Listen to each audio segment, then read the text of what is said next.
It is one of the most incredible, well thought out series from a world building and creative mindset. I genuinely believe that this game is somewhat an artistic achievement, a triumph of digital software, and I would even say and believe it is an extraordinary interactive one. One of the most defining features of the Western were that they were morality tales, a simple good versus a simple evil pit against each other with clear ethical boundaries too. The culture of the US West has become a genre in of itself. Isn't it this actually insane in a way? There is so much mythos packed into this simple genre of media, yet it has become instantly recognizable to anyone that is familiar with the concept of a Western. These tales almost always star some sort of nomadic man whose mystery shrouds him the same way his beard does. And in true rockstar fashion, the developers are fully aware of these genre tropes, in the same way that they were fully aware of the cultural stereotypes of the American culture in Grand Theft Auto. I think this might be Rockstar's sort of claim to fame, if anything, about their thematic world design. Their brilliant ability to take on established ideas and cultural monoliths and expose them for some of their hypocrisy exaggerations is unmatched by anyone else in the video game industry. Rockstar itself is the kings of caricature, the sultans of satire. The writers at Rockstar has fully understood these genre conventions. Rockstar did something way different in the gaming industry by making a Western game, in a sort of a GTA Western game. The game Red Dead Redemption. Red Dead Redemption kind of does the opposite from what GTA is. By distorting the standards of the Western through the reliance of John Marston has on the help of others, and where Rockstar could have made a game in the heyday of the Wild West, they instead make one in its demise. Now remember, Red Dead Redemption isn't a satire of the Wild West, like GTA was a satire of the American Dream. Red Dead Redemption is a swan song of the Wild West, a death rattle of what was once and what will never be again. And I like to use the comparison here of John Marston and Nico Bellic as an easy way for me to explain Marston's significance and Red Dead subtext, where Nico Bellic has, as we talked about in depth in my GTA 4 video that I made about a month ago. Don't forget to check that video out. I talked about the representative of a person outside looking in towards the United States. I think that John Marston is an indicative of a person on the inside looking out of the Wild West. And this is all comes back to the Red Dead being in a lot of ways thematically the opposite of GTA 4. This video is part of my Rockstar Analysis series and would like to ask you if you can like and subscribe if you enjoyed the video. Will really appreciate it from the bottom of my heart. So let's continue. John Marston represents one of the last dying gasps of air of the Wild West, and he clearly wants desperately out. He's on the inside of the dying breed of the Wild West, and he is longingly desiring the catharsis of normalcy of a family of relying on others. John Marston was there and back, and he lived the West, and now he wants out. Nico Bellic lived the lack of freedom, and he wanted that freedom into America, a place where he finds out it's just full of violence and control. It is by no accident that John Marston's criminal career is in its twilight alongside the twilight of the Wild West. It is no accident that both of them meet their end at the end of the game. The start of Red Dead Redemption was an interesting one, and a welcoming one for sure. It is a framing device for the rest of the game, a literary tool underused in video games in my opinion, but essentially the core of the greatest works of literature, storytelling over the years in video games. Rockstar is actively making an attempt at artistic focus, and that's good for me, and sure enough for me. I can remember Red Dead Redemption like yesterday. I do. High school, I was 16 years old, and I was as excited for this game as if it was a new GTA game. The first time I saw Red Dead Redemption was in those knack gaming magazines back then, and I couldn't believe Rockstar is producing a Western style video game. It is actually a very difficult genre to pull off for a video game, isn't it? Since 2010, we have seen an incredible amount of progress made in video games. In video games back then needed to take the direction towards making video games stories more cohesive, focused narratives. Why I love the train scene is because it's an attempt at artistic focus and moral philosophy. Most games don't even make it this far. America. But, Father, do you mean unless an innocent receives communion, they're destined to go to hell? It hardly seems fair. What I mean to say, Jenny, is that there is a great deal of difference between an innocent and a savage. I never thought of it that way. Yes, they lived like animals, but they're happier now.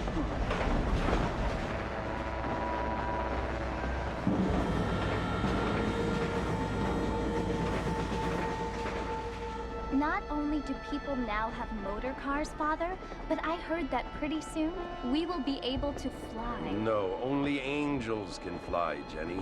No, apparently people can fly. Didn't you hear? Out in Kansas, a man even got a car to fly.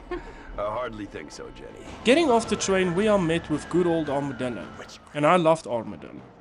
The quintessential stereotype of a western town or cities, tumbleweed and all.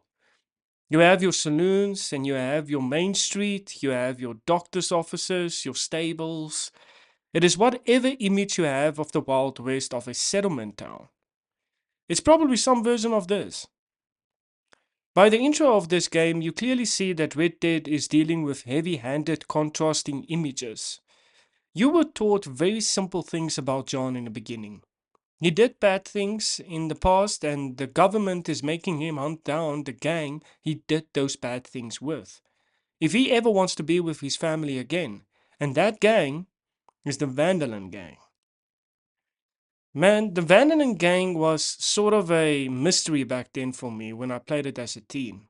Who were they? What did they really do? What was their goals and motivation in all of this? John is being torn between two worlds, and John Marston is actually a living, breathing stereotype, actually. An anachronistic video game character frozen in the amber of the Xbox 360. And me calling him a living, breathing stereotype in a lot of ways, I know. But I fucking love John Marston. Maybe a little bit more than Arthur Morgan, because I grew up with John Marston during the amazing, phenomenal Xbox 360 era. One of those ways with John Marston's character is the way in which he actually reflects the theme of contrast by simultaneously being that living, breathing stereotype, and all the while being a complete subversion of those stereotypes in a Western video game. John Marston has some sort of checkered past. The past he isn't keen on sharing with either the audience or the character on screen. And while we have a bunch more of a window into what his past was, by having played RDR2, it is the first game. One should play in the series, and so I will analyze it as such. I really like this part of John Marston's character, I really do. I think it is triply good in the ways of which it encourages that sort of eye-rolling cliche of the grizzly veteran whose past is just too scary to share. Some players or audience would be tired of this trope of Western stories, but I never got tired of it. It really feels like your typical stereotype of a Western story crafted into a video game that we actually never had before. We had Western games before, don't get me wrong, and long before Red Dead, but nothing comes near of what Rockstar produced here. Rockstar does actually a really excellent and frankly badass job with this knowledge in the first act of the game, most notably with the relationship between Marston and Marston's life savior, Barney. Barney McFarlane, in a lot of ways at first, represents the player actually, curious and sympathetic towards the main character. She obviously sees something interesting in Marston, and he continues to refrain from sharing anything meaningful about himself, despite Bonnie asking. She becomes frustrating with this after a while, and I think the player as well. She calls him out on this nonsense, sort of. I'm She married. isn't completely turned on by his I have a emotional son. I had invulnerability. a daughter, but she died. Years before that, I rode in a gang. We robbed banks, trains, held people ransom. We killed people we didn't like. Bill Williamson was in that gang. Now, if I don't capture my former brother in arms, great harm will befall my family. Now, I don't suppose any of this is very interesting to you, but I hope it explains why I wasn't so eager to talk about it. No, I do understand. I had no idea. You poor man. Even in this new country, memories don't really fade. My father was an illiterate Scot born on the boat into New York. He never saw his homeland, but to hear him talk about it, you'd imagine he only ever ate haggis and wore a kilt. And he hated the English for what they had done to his great-grandparents that he'd never met. People don't forget. Nothing gets forgiven. You see, John Marston has a less than a tenuous grasp on his morality. He certainly wishes to be a moral actor in the Wild West. I mean, the game is called Red Dead Redemption. John feels as if he can, or at the very least, should redeem himself for his previous transgressions upon the world. However, it is no surprise to anyone who has played the game that this does not always come easy to the legendary John Marston. Oftentimes, he finds himself caught in the firefights whose causes could easily be traced back to John.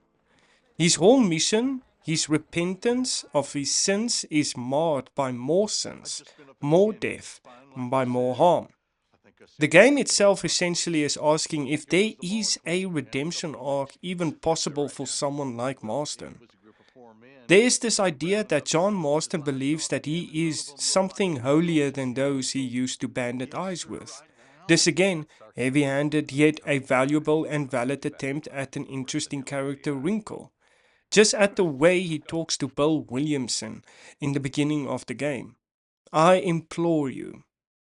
I implore you.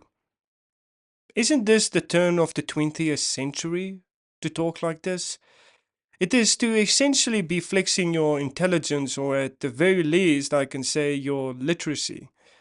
John Marston believes that he is ideologically, morally, philosophically, and even educationally more sophisticated and above Dutch's old gang.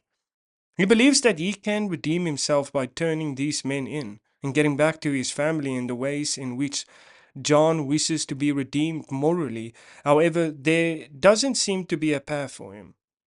John asks a man harassing and abusing a woman later in the game, "Are you going to marry that girl?" He turns down women to say he isn't married. John Marston has, to us at least, the most asinine, backwards thoughts about morality. He is a walking contradiction of a man that is concerned about his faithfulness to his wife, as he is unconcerned about the bullets he sends on human beings. And here's the thing. John Marston, much like Nico, is a product of a cruel, violent, and dangerous world. Nico came from the war. John Marston came from the Vanderlyn gang. Their reaction is more of self-preservation, I can say, and defense than it is true nefarious evil. Both of these characters fight fire with fire. And when fire is threatening their family, you better believe they will fight back.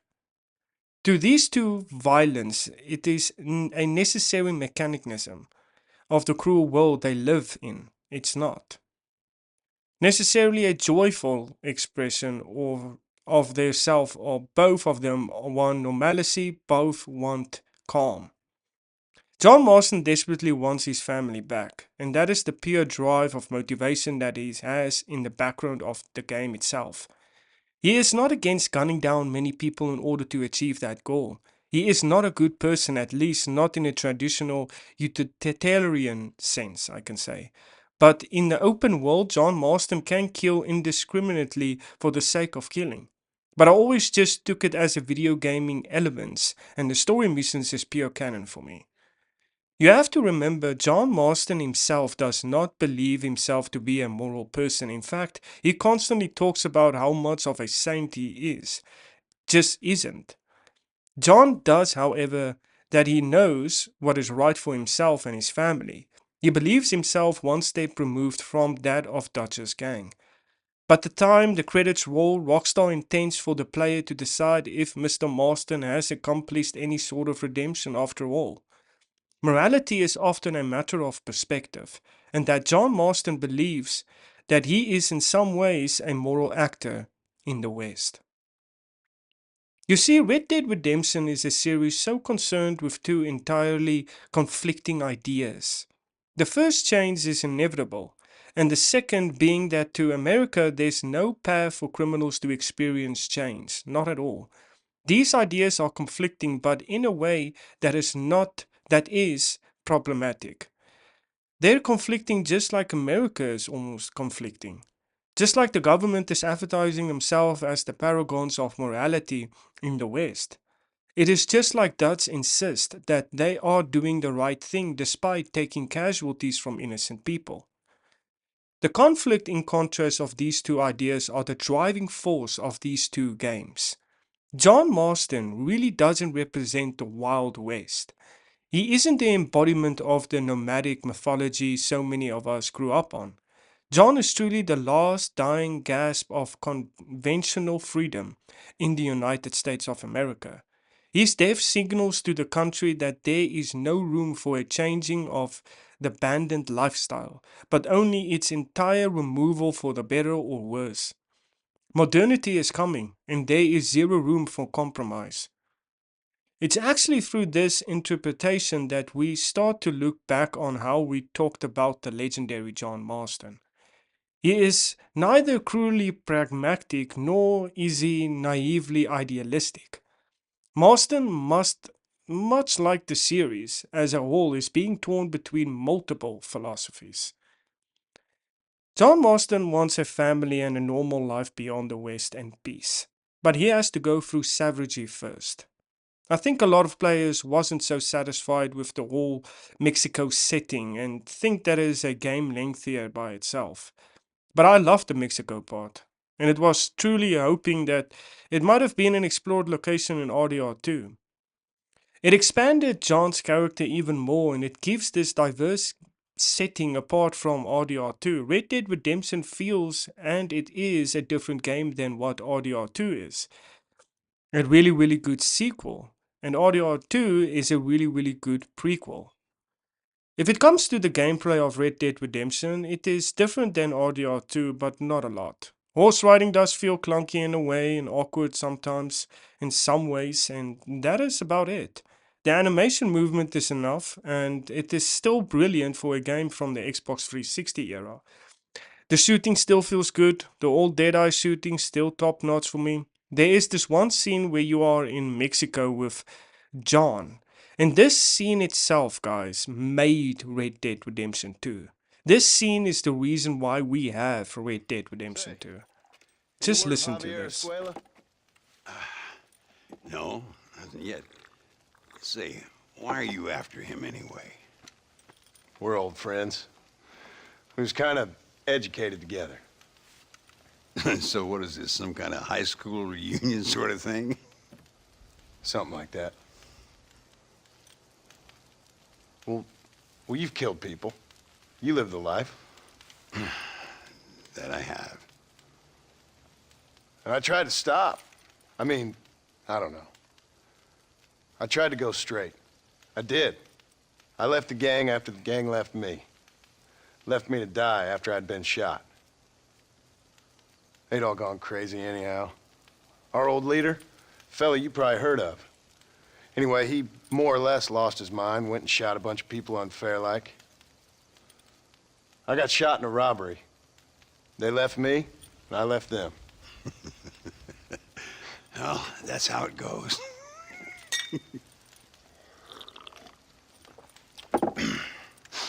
Already had me a woman, got me a farm, then I got me more trouble. Sure. I've been sent to track down the men I used to run with. Track them, kill them. Well, if you don't, someone else will. There's no escape. Look at me. I spent 25 years killing men. Look at me now, sitting around here like some low-rent would-be messiah. We're relics. Come on, have yourself another drink and let's wallow in a little self-pity. As we come to the end of the game, the ending conversation with Dutch is in a lot of ways the ultimate ending to the game.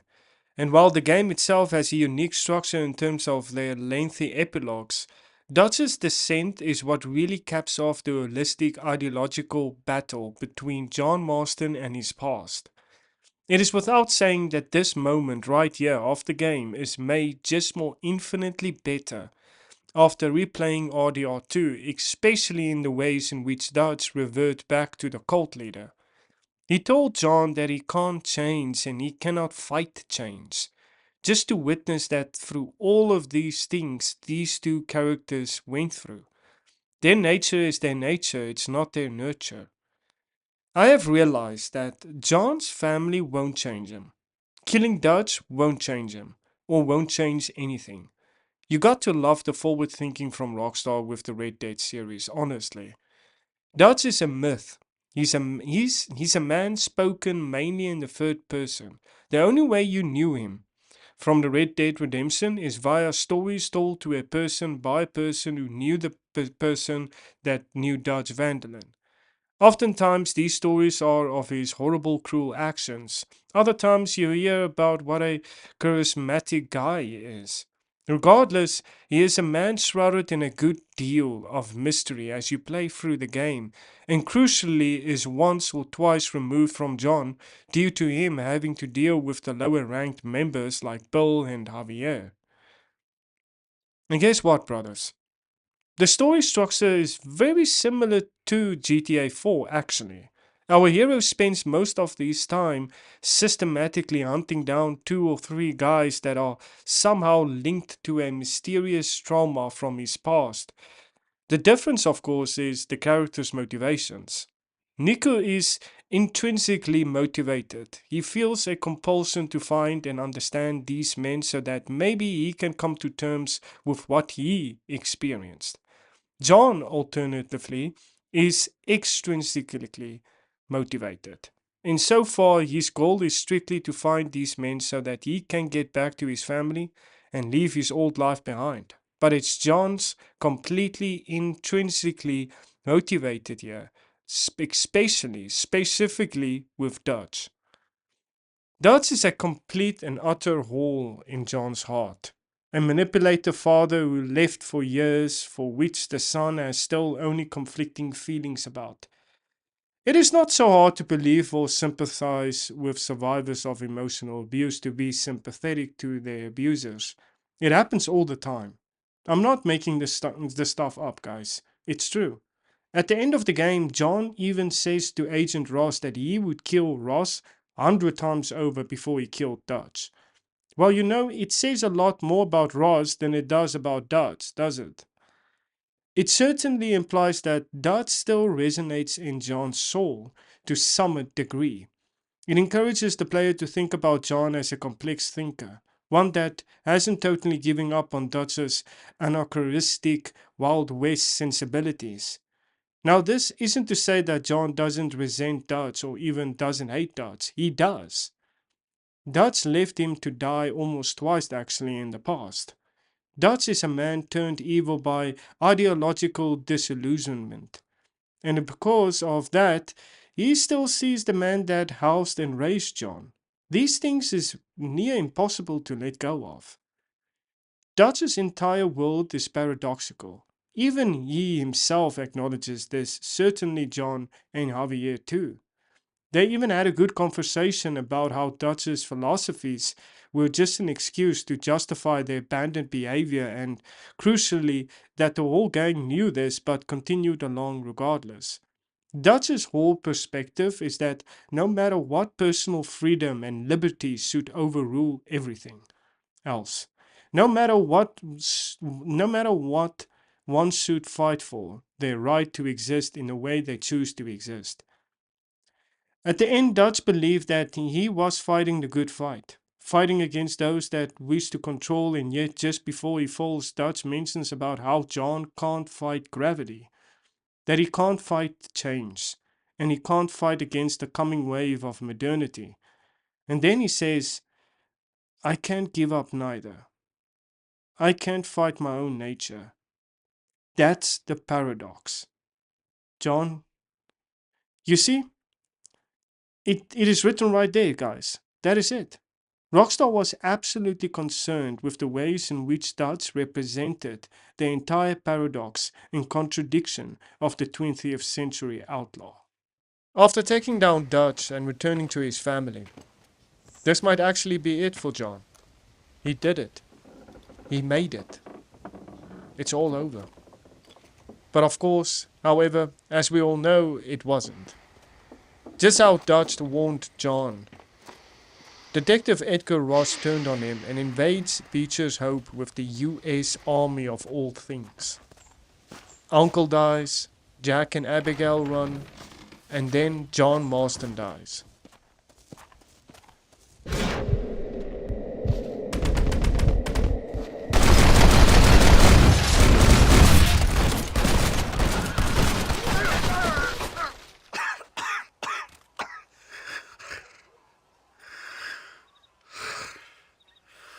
When I first experienced this, guys, I was gutted and confused. I thought I failed because my dead-eye movement wasn't quick enough, but it was part of the narrative. Rockstar even gave you the opportunity to think that you have an opportunity and chance to win by using Dead-Eye. Like what? It's a great narrative moment for sure, and it really hurts at the time when I was 16 for sure. The final member has died from the Dutch's gang. At the end, the only one left was Jack Marston. Jack will probably go down as a Western legend alongside his father.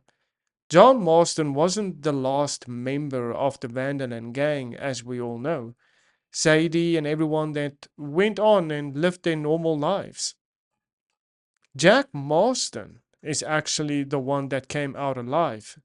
And he is truly the last member after everything that had happened. This ending is probably my most favorite ending in all of video game history that I have ever played. Any game that I've played, this one really takes the cake. It's the most satisfying ending that I have ever experienced in a video game series. And this is actually the best ending for the Red Dead series. But after everything that I've actually talked about in this video, guys, I'm going to be completely honest with you. And my final conclusion, if it comes to these characters and if it comes to Jack Marston and John Marston's characters, the whole series is based off of redemption at the end of the day.